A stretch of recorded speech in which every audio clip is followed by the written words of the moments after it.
Hello and welcome to another episode of Session Zero, one-on-one shots. I'm very excited for this episode. He's back. He was here on episode 1 of last season, and we're going to talk about his podcast, Improvised Weapons, which just wrapped up not too long ago. Whenever this episode drops, it wasn't that long ago, I promise. But welcome back to the show, Dungeon Master Sam Kurnit. Hello! Hello, Lincoln. So lovely to be back. It's been a while. It's been a minute or two, yes. Yes, but I'm glad to have you back to talk more about your podcast. And for those who have followed me in the past, Sam was on my old podcast, What the Hell Are You Watching?, to talk about his podcast. But I like his podcast a lot, so he's back to talk about it again. Sam, are you ready to talk about your non-human baby, Improvised Weapons? Yes, All although right. I consider my human baby sometimes to be non-human. So That's fair. You may still need to be specific sometimes. Yes, you did tell me before we started that he had you up till 3, so that's a bit inhuman. He Little did. boy. He also often makes velociraptor noises, specifically the ones from the kitchen scene. No, that's really scary. Yeah, it's terrifying. All right, first question. How did the idea of the podcast come about to begin with? Well, many moons ago, when I had first moved to Vermont, I was fiending to play some D&D. I had a D&D group back in New York where I had been living before. We were playing 3.5, and we moved up here so my wife could go to school, and we didn't have, that outlet. I was listening to podcasts. I was watching Critical Role. I was listening to and watching the Penny Arcade games, and I just wasn't scratching the itch. And I wanted to play D&D, but as of course we all know, the perennial problem with D&D is that it's really hard to make people play consistently. So I kind of thought to myself, well, how can I trick my friends into doing this in the long term? And then I was like, well, I'll make it a podcast, and then there will be like social contract pressure for them Now you have to come back and be You involved signed up, because man. you don't want to let the fans down. And that's basically where the idea was born. It was myself at the beginning. The first person that I sort of roped in was John Van Lilling. And then we had like a couple of meetings where we talked about who would be other good people. We did a couple of different chemistry sessions before we settled on like a core cast of myself and John, and at the time Fred Nauman, Nicole Sisk, and Aaron Paulson. And then when Aaron had to move to Spain, like a big old get to jerk, Spain, Sam. that's when we added Lindsay Haddad, and then the magic happened, so to speak. It certainly did. What inspired you to write your own adventure? As your first time being a dungeon master, why did you go your own stuff instead of starting with a book and seeing how it went? So technically I had run a single one-shot before the podcast, so Very I true. was not a first-time DM. And that was for me and my friends. Thank you so much. But no, I kind of thought about it, and I was like, I consume a lot of D&D media, and I like all of it. And Wizards of the Coast puts out a lot of content. They have all of these modules that you can play. And my thought with all of them is like, there's all these shows on Twitch or YouTube where they're like, we're playing, Out of the Abyss. And I'm like, cool, I would watch that. But then like, why would I ever go and play Out of the Abyss? Because Right. I know what's going to happen. So it kind of like removes the fun of it for me. And I'm not throwing shade on people that do that. I get it. Writing your own content is so much work. And I did not know that at the time. And I know it now, and I can't go back and change it. Oh, sorry, Sam. But so I took time, and I created my own world, my own pantheon of gods, and all of this stuff. And then sort of collaboratively with my players, once I found out who they wanted to be and how they slotted into the world, that's how it sort of, evolved into what it became. But yeah, it was really just like I wanted it to be completely original. I didn't want someone who had played that module before to be like, well, yeah, I kind of already know what's going to happen. Like I know the adventure paths. So, if I miss this episode, no biggie. I you wanted, guys are going to fight Clark? Cool. Yeah. How many people have fought Clark in this day and age? Exactly. So I didn't want to run into that. Oh, fair. One of these days, we'll do another deep dive episode with you and just talk about building your own world, soup to nuts, because I feel like that section in the DMG is just so daunting that I'm always like, skip ahead. I read the DMG cover to cover before I did it. Oof. Yeah, you're a good man, Charlie Brown. Which has been easier / more fun? The pre-recorded episodes that you guys do or the live events that you've been able to do? It's a tough call. The pre-recorded episodes that we do in my home are nice because I tend to have a little bit more control over what's going on. Sure. I have all my stuff. I'm in my little corner of the kitchen where I have this dresser that has all my minis in it. So anything that comes up, I have what I need, and I have all my books. And I'm comfortable. There's tension that's involved in a live show because you're going somewhere, you're bringing all your gear. God forbid you forget something, which happened once. We did a live show at the Vermont Sci-Fi and Fantasy Fair, and I had brought everything in, and I forgot to bring a power cord. Oh no! Like a power strip. I mean, so I had all my stuff, but I didn't have any way to plug it in. So I'm setting up, and I had to send my wife to go home and get it and come back. And it was like, thankfully that was an option. Yeah. We didn't like travel 2 hours away and then realize we had forgotten something like that. Yeah. So that aspect is really nice of being able to record at home. You have a very controlled space, but I mean, live events, there's an energy in the room that's just so cool. And it's really interesting to watch your listeners be able to experience all the stuff in real time and see their reactions, because you know as well as anybody else, performing in front of an audience versus performing to a vacuum is a very different animal. For sure. And sometimes when you go to live shows, people in the audience hold up signs that say like "I heart Olash," which is just a really cool thing. Yeah, you did. I did that because I love Nicole. So yeah, I like both. I think the energy you get off a live show is really cool, but I think for my own anxiety, the control that I get off of a pre-recorded episode at home is also really comfortable.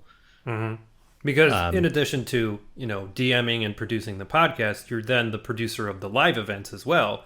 So you're getting in there, you're making sure the table's set up and everybody's got their own space and you've got everything that you need, because you have...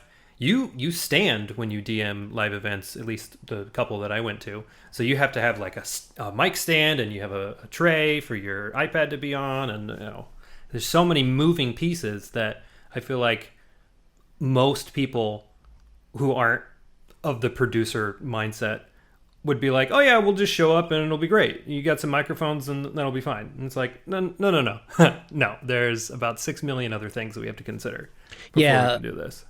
Yeah, very early on, I adopted there are 6 people involved in this podcast. I'm going to do 95% of the work, and everyone else is going to do 1% of the work.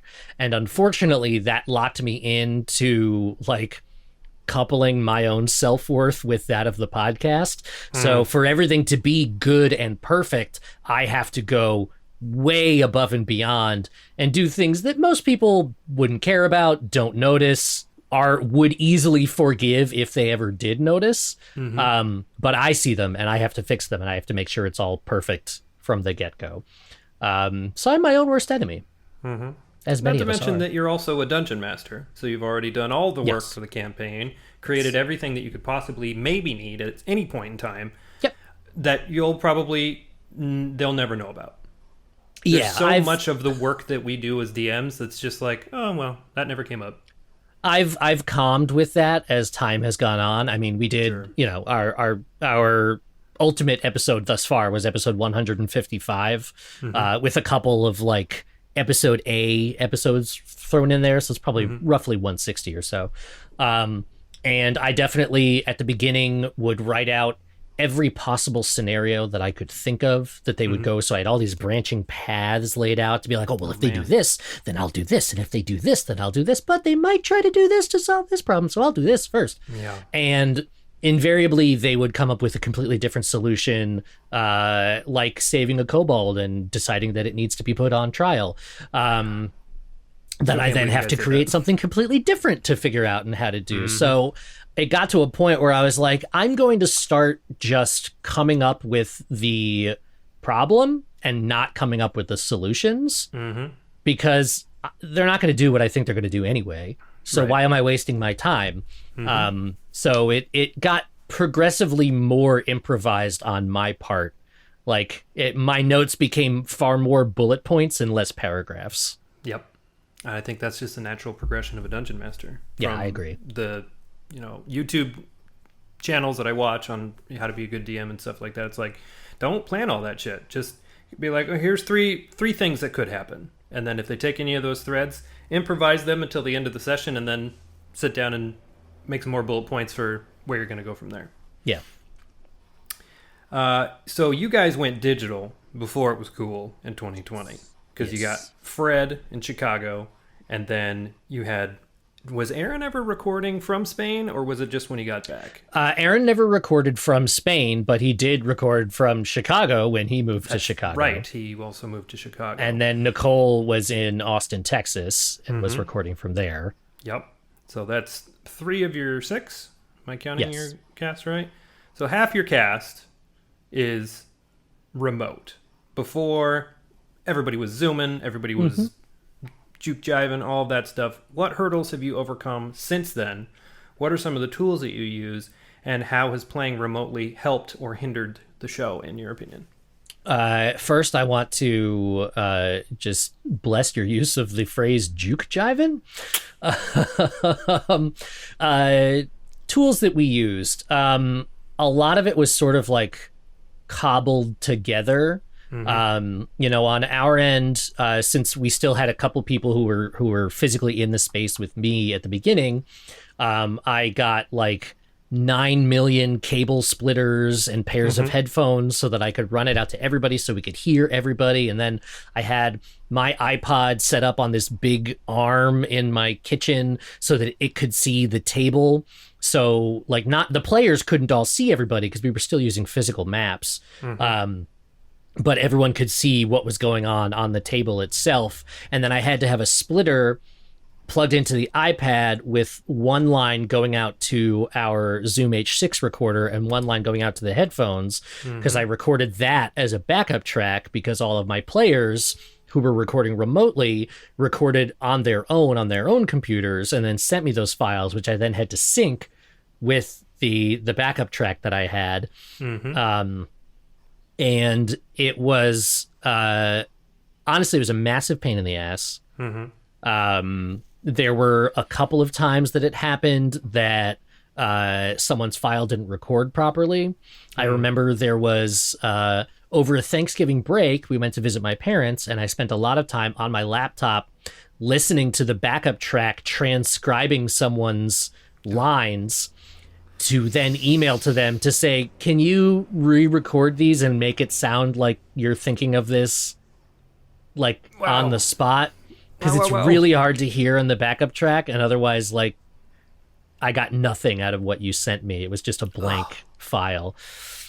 And I did it, and I mean, in the end, from what I understand, most people didn't notice that was a thing that happened in the episode, so it was good. But it was just like, God, it was such a pain in the ass. It was so much work. I don't remember that specifically. I do remember a handful of episodes where Fred's audio in particular was a little messy, but that was like the second or third time that you'd done it remotely, and it was like, okay, we're figuring this out. Everybody chill. It was like, yeah. But the one you're talking about, I don't even know that episode. So yeah, bravo. Good.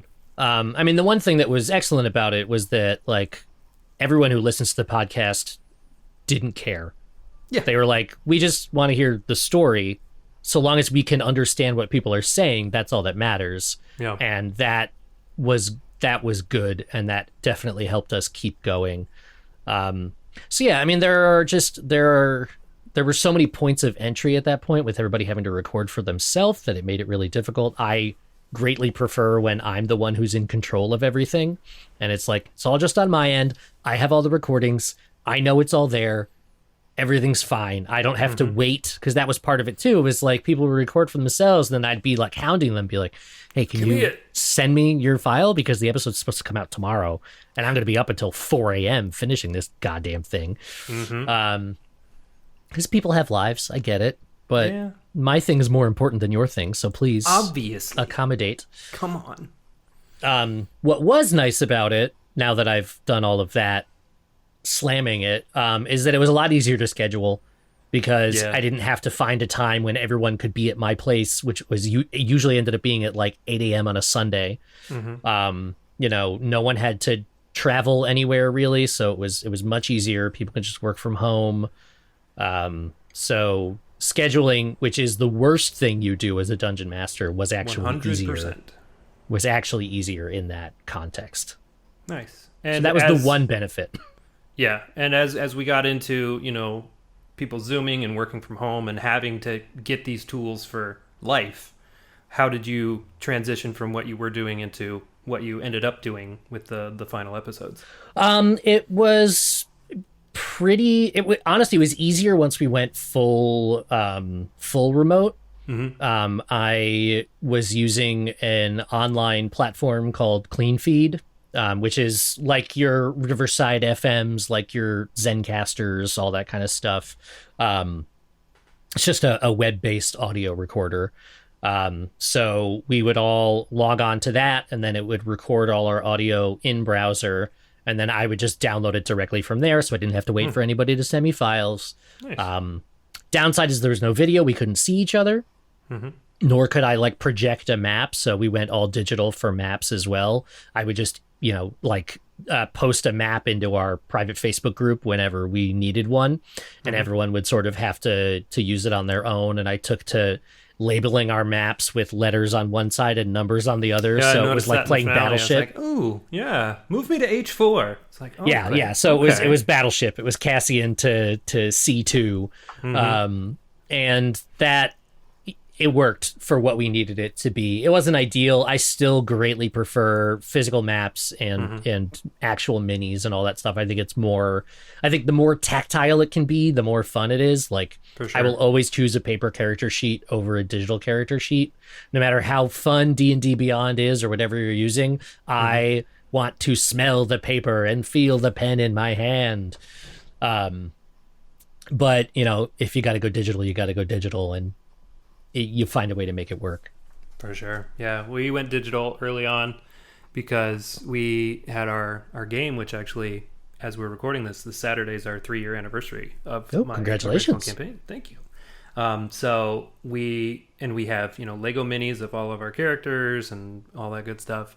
And we went digital, and I got a webcam and I put it on a tripod and I pointed at the map, so that's its own block on Zoom, and you make it work. And now that we're able to get back together, as soon as you put the minis on the table, everybody grabs theirs and they're like, "Oh, I've missed you. Exactly. Oh, I'm so ready to kick ass." And it's like, yes, so am I.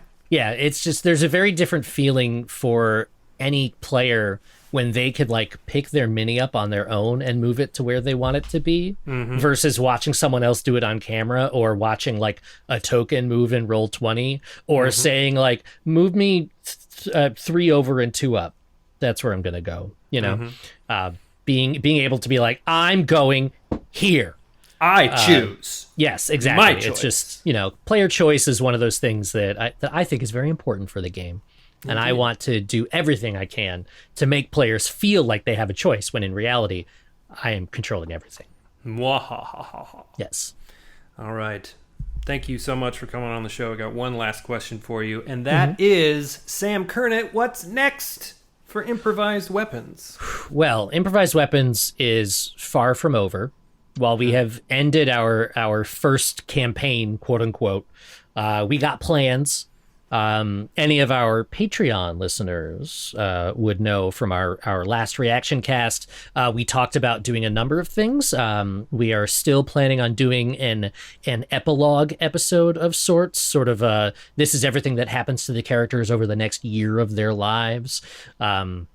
We talked about doing a battle royale, some sort of thing where they all like get up to level 20 and have to fight each other. Yes. So still planning on doing that at some point. And I'm already working on campaign 2, which is the same world but a completely different continent. I long ago, back before the pandemic, spoke to a couple of people who I wanted to put in the cast for that. And I need to talk to them again, obviously, because that was over a year ago.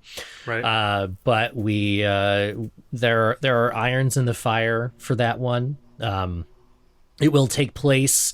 I can drop some tidbits for you. Ooh, tidbit time. Takes place on a continent called Ildrassin, which is Elvish for the hat of the world.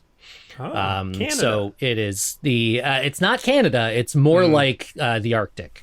And through a series of events that shall remain murky for the moment, some new biomes have come about there. So it's a land of opportunity, for a lawless land of opportunity, I should say, for a lot of people. It takes place well after the events of campaign 1. I haven't decided exactly when, but probably at least 5 years in the future. So it still leaves it open for some of our characters to return, should that be appropriate. Are you planning for a campaign long question of who is on the Tal'Dorei Council? No. Oh. All right. No. Fair. This is going to, my goal with this one is to try and make it a little bit more arc focused. So to try and have it be a little more digestible into like maybe, 5 to 10 episode arcs that are, compact and easy to listen to, and then still have there be like, overarching season long story questions that are going on. Of course.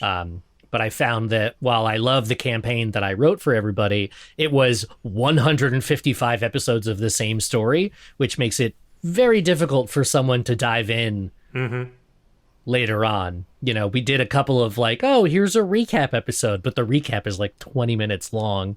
Yeah, because it's a big ass story. Because there's a lot of shit that goes on. Did a lot of stuff. Yeah. How long, calendar wise, did you guys play?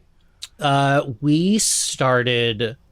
This actually came up on my time hop. I believe it was 4 years ago today, as of this recording, that we played our very first session of the campaign.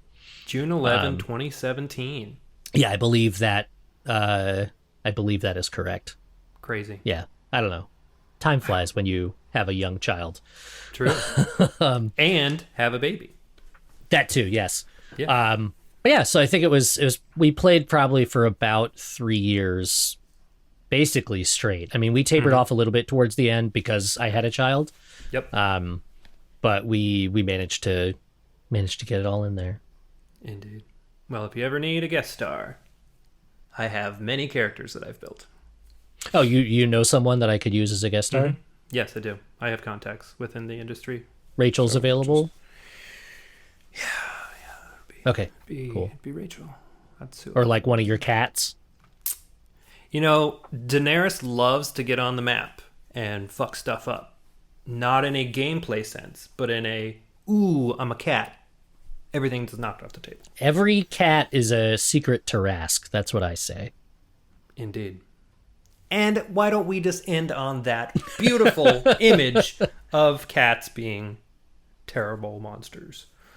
I love my cats. Sam, thank you so much for coming on the show again. This has been a delight. Why don't you throw some plugs at us and let us know if you got anything coming up somewhat evergreen in the near future? Sure, absolutely. The podcast, again, is called Improvised Weapons.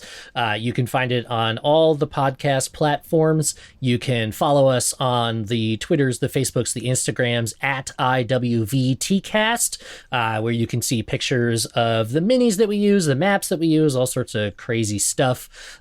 You can support us on Patreon at patreon.com/IWVTcast. You can look at our wiki at iwvt.fandom.com if you want to catch up on some of the nitty gritty or even edit it for us if you're like a super nice person.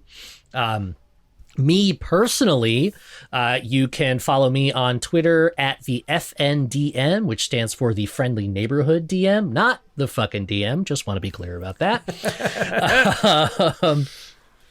Or you can follow me on Instagram at Feel the Kern, Kurn, if you want to see mostly pictures of my 9-month-old son at this point.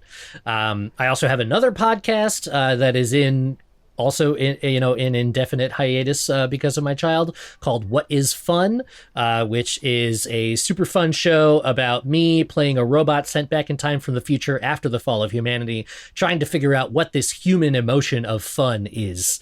And that also available on all the podcast platforms, and you can follow it on all the things at What Is Fun Pod.